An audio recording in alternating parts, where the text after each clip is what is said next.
wọ́n ti fi Yahaya Bello sí àhámọ́, àwọn DSS ti fi sí àhámọ́, wọ́n ní kó sì lọ́ọ́ máa ṣeré ní ọgbà ẹ̀wọ̀n da January tí ìgbẹ́jọ́ ẹ̀ máa tẹ̀síwájú. Àwọn kan wá ń bínú, àwọn ọmọ ẹgbẹ́ àwọn ọmọ pátì ẹ̀ wá ń bínú pé wáyé tó fi máa ṣe bẹ́ẹ̀ ẹgbẹ́ àkàwò kan. Ṣé rí pé àwa gangan ní ìṣòro ara wa lórílẹ̀‐èdè yìí, torí nǹkan tẹ́lẹ̀ mi máa jẹ 10,000 naira tán máa fún kò ní jẹ́ kó ṣòótọ́. Ẹ̀yin náà lẹ́dẹ̀ẹ́ máa jáde tẹ́ máa ní Tinubu ò dáa, ẹ̀ṣẹ̀ tí máa sún wọn. Mo sọ fún yín, mo ní kì í ṣe pẹ́sidẹ́ǹtì nìkan ni ò dáa lórílẹ̀‐èdè yìí, kì í ṣe àwọn governors yẹn gan ọwọ́ wọn ò mọ́, àwọn senators ọwọ́ wọn ò mọ́, torí federal government ń fún gbogbo state ní allocation. Federal government kọ́ ló yẹ kó wá máa tún state yìí ṣe lẹ́yìn gbogbo allocation táwọn governors yìí ń gbà kí wọ́n fi ṣe. bí yóò bá kí ṣe ìkà Yahaya Bello, owó tó jẹ́ owó state ẹ̀ mọ iye salary tó jẹ́ wọ ọ̀nà gbogbo ọ̀nà Kogi state bí ó ṣe dáa, wọ́n nìkan dẹ̀dá kó adúrú owó yẹn jẹ́ 100 billion lẹ́nu kó jẹ. Kí ló dé? Sọfẹ́fẹ́ra máa ń sàn sọ́run ni. Kí ló dé? Owó ará ìlú, owó tó yẹ kẹ́ fi da títì, owó tó yẹ kẹ́ fi san sálárì, àwọn bàbá yẹn àwọn ìyá yẹn táwọn ń ṣiṣẹ́ oṣù tó máa jí láàárọ̀ lọ bí iṣẹ́ ní san sálárì wọn. Ẹ̀yìn dẹ̀ máa kó owó yẹn ẹ máa kó sákàtà ara yín. Nǹkan tó wá máa ń dùn mí gangan mi mo tó mọ̀ pé ọpọlọ àwọn nǹkan dúdú nínú àwọn olóṣèlú wa. Owó yẹn kì í ṣe pé wọ́n fi invest o, àwa kó owó yẹn á convert ẹ̀ sí owó ilẹ̀ òkèrè, mi fẹ́ dárúkọ ẹ̀, àdúgbò àwọn sí owó ilẹ̀ òkèrè, wọ́n wá lọ kó sí ibì kan. Owó yẹn wà ní wúlò, kò ní sí ní fi ṣiṣẹ́ kankan. Ṣé pé orí àwọn yẹn ó ṣe kíní gan.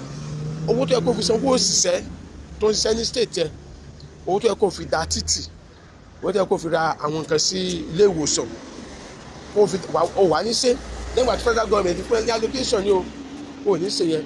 Wọ́n á mú owó yẹn wà lọ convert ẹ̀ sí owó ilẹ̀ òkèrè. wá ẹlòmíràn, àwọn mìíràn àgbẹ̀ ilẹ̀ wọn á kò sí nínú wọn, àwọn mìíràn wá fridge tó ń ṣiṣẹ́ mọ́ wọn á kó owó yẹn sínú ẹ̀, àwọn mìíràn wá AC tó ń ṣiṣẹ́ mọ́ wọn á kó owó yẹn síbẹ̀, àwọn mìíràn wá àwọn tẹlifíṣàn alápòtí tó ń ṣiṣẹ́ mọ́ yẹn wọn á kó owó yẹn síbẹ̀.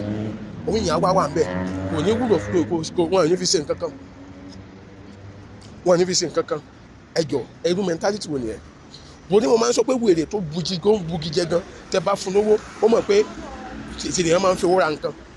Káwọn sọ pé àwọn olóṣèlú wa ẹ̀wá kó yẹn síbi kan, owó wa ní circulate, ẹ̀wá wa máa yan kiri. Àwọn tó wá yẹ kí owó yẹn tọ́ sí àwọn wa máa jẹyà.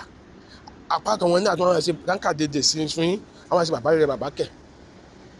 Ẹjọ́ ẹrú mentality wo nìyẹn náà? Ṣètìlí pé tó wá yá àwa jáde ẹni òyìnbó ń kó wa lẹ́rú, àwọn òyìnbó ló kó bàbá wa lẹ́rú ló yẹ kí Africa develop. Ìmí àjáde á ní Tinubu ò dáa, Tinubu ní ṣètìlí. Yorùbá sọ pé amúkùn ẹrù ẹwọ, ó ní òkè ní ẹwọ, ó ní ẹwọ sàlẹ̀, ó ní òkè lẹ́wọ̀ ẹwọ sàlẹ̀. Òun ni mo fi sọ wípé tábà sọ pé orílẹ̀-èdè yóò dá kì í ṣe president nìkan, àwọn governors tó ń gba allocation yẹn kí ni wọ́n fa allocation yẹn sí? Allocation yẹn tí àwọn gọ́ọ̀mẹ̀ntì ń gbà yẹn kí ni wọ́n fi ṣe? Ẹ dá mi lóhùn. Mo ń bá ẹnìkan hágìrì lórí nǹkan kan ní ìjẹ́rìn ẹ̀gbọ́n mi kan lórí ọ̀rọ̀ Arẹ́gbẹ́ṣọlá. Bàtí wọ́n sọ pé Arẹ́gbẹ́ṣọlá ni best governor Ọ̀ṣun state, mo ní tán tú dànù, mo wojú wọn ganjọ́ yẹn, mo ní tán tú dànù. No, wọ́n ní Arẹ́gbẹ́ṣọlá is one of the best governors in the western states.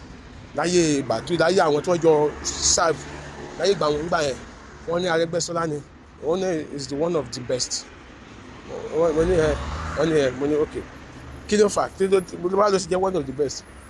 Wọ́n ní torí pé èmi ò ní nǹkan tó ṣe sóṣogbo ni. Wọ́n béèrè, mo ní sí Òṣogbo nìkan ní ìlú tó wà ní Ọ̀ṣun state.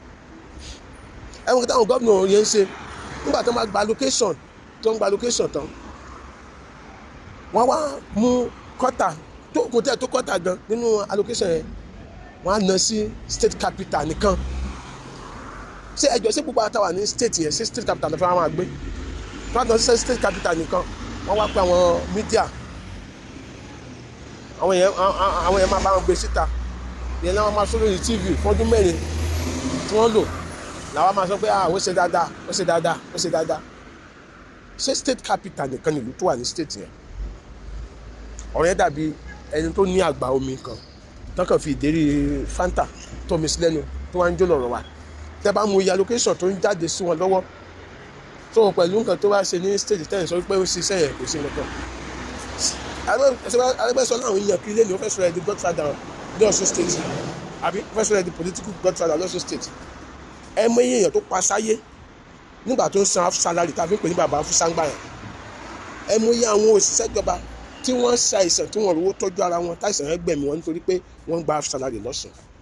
Èmi ò rówó tọ́jú ọmọ ẹ̀, èmi ò rówó tọ́jú ìyàwó ẹ̀ lórí half salary lọ́sùn. Ẹ wá ní òun ló ṣe dáadáa. So ẹ wo kí Yàyà Bello wà ń bẹ̀ yẹn o káwọn dẹ̀ bá pọ̀ owó wa jáde lọ́wọ́ ẹ̀. Gbogbo wọn ló borí orílẹ̀-èdè jẹ́. Ẹni tó náà fẹ́ contest president ni ẹ̀ sẹ́wọ̀n pé ní primary APC ó náà jáde tó náà fẹ́ contest. Èèyàn tó bà state ẹ̀ jẹ́ tó ṣe state ẹ̀ dáadáa, èèyàn tó bà state tó kóró owó yẹn jẹ ní state ẹ̀ wọ́n náà fẹ́ contest president. Láti wá sọ̀rọ̀ orílẹ̀-èdè wa èdè àpapín wọ́n ti sọ di oyè ìdílé. Ìwọ́n tó kóró owó yẹn jẹ ní state ẹ̀ wọ́n náà fẹ́ contest president kó tó lọ bá bẹ̀ jẹ́.